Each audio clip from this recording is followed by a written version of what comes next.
नमस्कार, मैं आप सभी का अपने आध्यात्मिक चैनल मीत सेठी 786 में स्वागत करती हूँ और धन्यवाद करती हूँ कि आप अपना इतना कीमती समय निकाल कर मेरे वीडियोस को देख रहे हैं और मैं वादा करती हूँ कि ज्ञान और अनुभव से भरे वीडियोस मैं हमेशा लाती रहूँगी।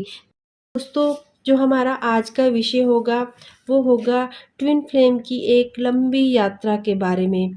ट्विन फ्लेम जो होते हैं वो दो जिस्म एक जान होते हैं।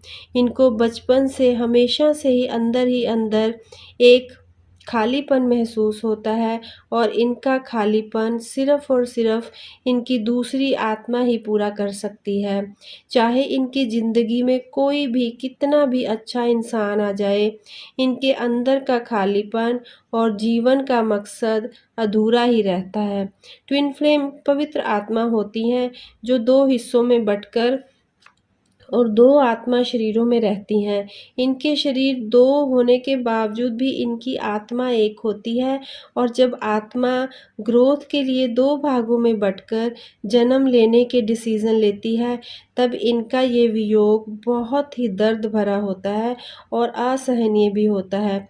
कर्मों के हिसाब से ये दोनों आत्माएँ जो होती हैं, 2 हिस्से होते हैं, ये धरती पर अलग-अलग जन्म ले लेते हैं। इनमें से एक हिस्सा पुरुष तत्व और दूसरा हिस्सा स्त्री तत्व का होता है और अपने कर्मों के हिसाब से ये खुद ही शरीरों को चुनती हैं और जन्म के बाद अपने कर्मों में मगन रहती हैं, पर इनके अंदर एक खालीपन हमेशा छाया रहता है और जो इनकी अंतर आत्मा ही जान सकती है और कोई इस चीज़ को समझ नहीं सकता। और ये अधूरापन, खालीपन ये हर पल फ़ील करती हैं, हर समय फ़ील करती हैं और एक-दूसरे को ढूँढने और एक-दूसरे की तलाश में रहती हैं। ये खोज, ये तलाश सालों-साल यहाँ तक कि जन्मों-जन्मों तक भी चलती है। वो कई बार जन्म लेती हैं और जागरूकता की कमी के कारण ये एक-दूसरे को पहचान भी नहीं पाती। क्योंकि जब तक इंसान जो ट्विन फ्लेम होती हैं वो आध्यात्मिकता के स्तर पर ऊपर नहीं उठती, ये एक-दूसरे के अगर सामने भी आ जाएँ, तो ये खुद को पहचानती नहीं हैं। एक-दूसरे की तलाश और कभी अपने आप को दिल में दबाए रखने वाले ख़्यालों के साथ ये बार-बार जन्म लेती रहती हैं और एक-दूसरे से मिलने की आस में भटकती रहती हैं, लेकिन वो मिलन के पल इन्हें तब तक नसीब नहीं होते जब तक इन पर ईश्वर की कृपा नहीं होती। अपने कर्मों को निभाकर और जब मुक्त होकर ये आखिरकार अंत में एक-दूसरे के सामने आती हैं और जब लंबी दूरियां तय करने के बाद ये एक जन्म ऐसा लेती हैं जब इनकी प्रतीक्षा और इनके जुदाई का समय जो होता है वो ख़त्म होता है, तो ये दोनों हिस्से एक-दूसरे को अपने सामने पाकर खुशी में झूमने लगते हैं, गाने लगते हैं और बिछड़ी हुई रूहें एक-दूसरे में समा जाने के लिए तड़प उठती हैं। एक-दूसरे में एक पल की दूरी भी अब ये सह नहीं पाती, लेकिन ये खुशी इनकी